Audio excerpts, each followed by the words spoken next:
Придон породасындагы бул улактар Баткен облусуна Жетөгүзгө жаңы гана алынып келинди. Жүнү тыбыттуу келип, суроо талап жогору. Эгерде эчкилер ысык көлдүн климатына көнүп, жакшы багыла турган болсо, анда бир эчкиден 450ден 500 граммга чейин тыбыт алууга болот. Тегирмен башы асыл тукум заводунан Баткен областындагы ушул ГПЗ Оргочор мамлекеттик асыл тукум чарба заводуна балансына ошол 200 баш эчки которуп берүү жөнүндө сунуш киргизгенбиз. Сунуштун негизинде азыркы күнү мына биз ошол 200 баш 2024 жылкы төлүнөн алып келип атабыз, чтобы бул жерде биринчиден адаптация болуп, жакшы жер шартына көнүп жашап кетсин деп. Июнь айында бул Кумтөрдүн тегерегинде Акташ жайлоосуна чыгарылат. Андан ары эчкилер Ак Шыйракка кетет. Эчкилердин сырт өрөөнүндөгү Ак Шыйракта багылышынын да жөнү бар. Анткени алардын санын арттыруу менен жүнүн түз эле Кытайга экспортко чыгаруу жагы каралган. Ал арада дал ушул аймактагы Кыргыз-Кытай чек арасындагы бедел өткөрмө пункту ачылганы коңшу мамлекет менен соодалакка кыйла жеңилдеген.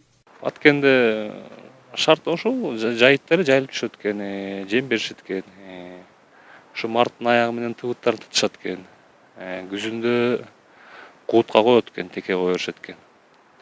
Биз деле ошол ыкманы колдонобуз. Майга чейин тыбытын тутабыз. Эми бизде күн кичине суураак да. Балким кичине кечирээк тутуп калышы мүмкүн. Жайыт жакшы бияктачы, сырт өрөөндөрү жакшы бизде. Эчки ылайык жерлер да. Буюрса бул эчкилердин да немеси өзгөрөт деп ойлойбуз. Тыбытын да көбүрөөк берет деп ойлойбуз, анан салмагы да көбүрөөк болот деп ойлойбуз да. Асыл тукум мал чарбасы Жайыт жана Тоит департаментине караштуу Оргочор кой заводунда азыркы тапта 1000ге жакын уян жүндүү меринас койлору багылат. Аталган чарба эми минтип тыбыттуу эчкилерди багып, санын көбөйтүүгө бел байлаган. Бул эчкинин тыбытынан кашемир алынып, ал дүйнөлүк рынокто кымбат бааланат. Мындан сырткары Жетөгүздө мал чарбачылыгын өнүктүрүп, андан айыл аймактын бюджетин толтуруу жагы колго алыныптыр. Ал үчүн эт багытындагы уйларды багып, аны бордоп сатыкка чыгарган жеке ишкерлер мал сарайларды ижарага алышууда. Түшкөн каражат айылдын маселелерин чечүүгө жумшалат. Бул ишкана буюрса мына ошо 21-жыл ачылган.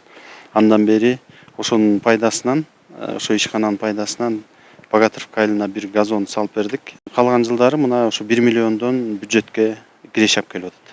Аталган айылда эт багытын ыктаган дагы 2 чарба бар. Алардын ишкерлигин кеңейтип, шарт түзүп берүү иштери каралып жатат.